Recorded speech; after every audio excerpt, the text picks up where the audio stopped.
Panginoon. Nag-isip ka kung ano iyong gawin, ngunit nanatili pa rin sa buhay mo. Huwag mawalan ng pag-asa, kaibigan. Mga pagsubok sa'yo'y dumaraan lamang.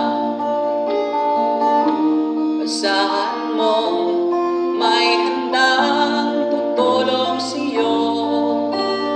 Dilit tibay si Jesucristo.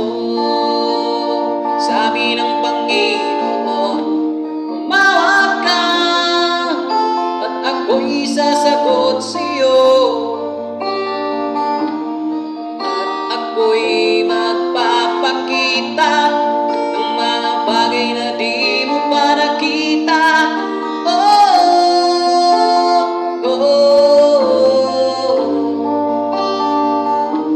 Walang imposible sa Panginoon.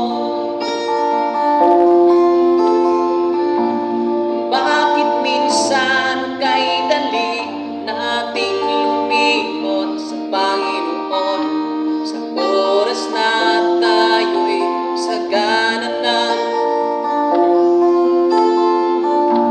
Kapag dumarating na ang mga kagipitan sa buhay mo, saka ka palang tatawa sa Kanya.